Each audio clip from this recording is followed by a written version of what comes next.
Hello friend, তো সবাই কেমন আছো? আশা করি ভালো আছো। আমি ভালো আছি। তো দেখুন নুন ধরে দিয়েছি, ভাত প্রায় হয়ে গেছে। তো ভাতটা নামিয়ে নেবো, তারপরে এবার সবজিগুলো করে নেব। তো ভাত হয়ে গেছে, এরপর মানে পাঁচ মিশালি বলতে পাঁচটা করবো। তো কড়াই তেল দিয়ে দিয়েছি।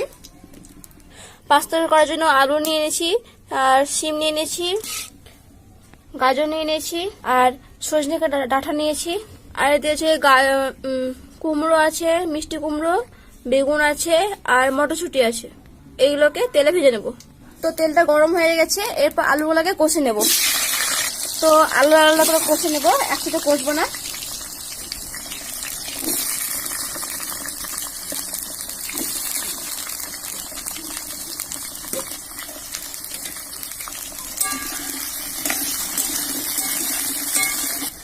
আলুগুলা কষা হয়ে গেছে, এই যে আলুগুলা কষা হয়ে গেছে, এবার তুলে নেবো। এরপর গাজরগুলো দিয়ে দেবো, গাজরগুলোকে ভেজে নেবো, মানে কষে নেবো।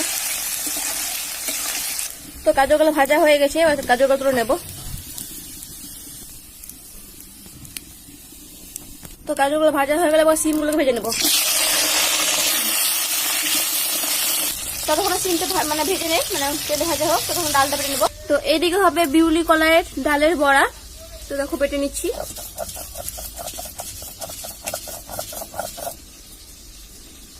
এরপর লঙ্কা আর লবণ দিয়ে দিচ্ছি। এরপর লঙ্কা আর লবণটাকে বেটে নেবে। এরপর হলুদ দিয়ে দেবো বড়াতে। এরপর চিনি দিয়ে দেবো। হাতে কাছে তো পোস্ত নেই, তার জন্য জিরে দিয়ে দিলাম।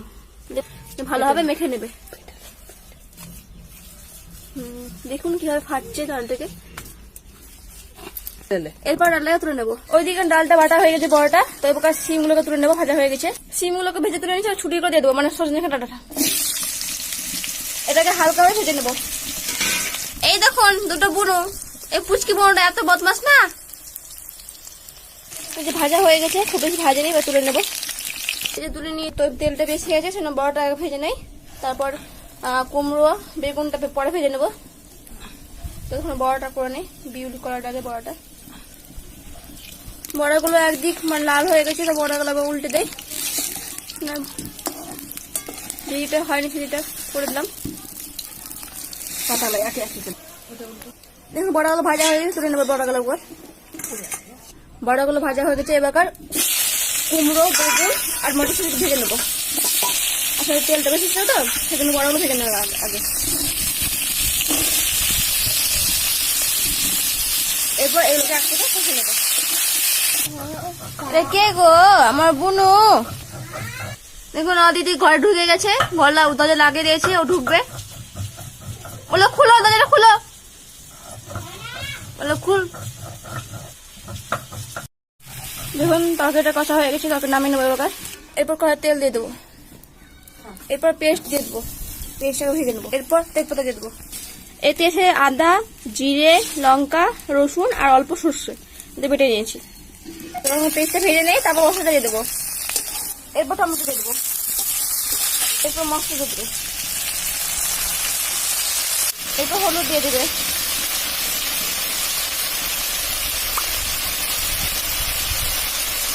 এরপর চিনি দিয়ে দেবে।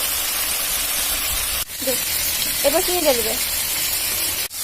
এরপর ভালোভাবে মশলাটা কষে নেবে। এরপর যে মানে কষে রেখেছিলাম সবজিগুলো সরিয়ে দেবে। একসাথে মশলার সাথে এইগুলোকে ভালোভাবে কষে নেবে। না কষলে না মানে খেতে ভালো লাগবে না। যত কষে তত বেশি ভালো লাগবে, তত খেতে বেশি ভালো লাগবে। বলে পাঁচ মিশালি তরকারি বা পাঁচ তরকারি বলে। আমার পাঁচ তরকারি হচ্ছে আমার ফেভারিট খাবার। লবণ দিয়ে দিল, এরপর জল দিয়ে দেবে। এরপর জল দিয়ে ঢাকা দিয়ে দেবে, তখন সিদ্ধটা হয়ে যায়। তরকারিটা হয়ে গেছে, এরপর গরম মশলা দিয়ে দেবো আর ঘি দিয়ে দেবো, কারণ ঘিতে তরকারিটা টেস্টই ভালো হয় আর খেতেও বেশ ভালো লাগে। তো এবার নাড়াচাড়া করে নামিয়ে নেবো। দেখুন তরকারিটা কি সুন্দর হয়েছে। এই যে সব কিছু রান্না হয়ে গেছে, পাঁচ তরকারি হয়ে গেছে। এখানে ডাল হয়ে গেছে, মসুর ডাল, চাটনি হয়ে গেছে, আর এখানে বড়া ভাজা হয়ে গেছে। তো তো আজকে ভাত তরকারি, ডাল, চাটনি আর বড়া ভাজা হয়েছে। তো ভিডিওটা যদি ভালো লাগে তো অবশ্যই লাইক, কমেন্ট, সাবস্ক্রাইব করে দেবে আর শেয়ার করে দেবে। তো আজকে ভিডিও আমি এখানে শেষ করলাম।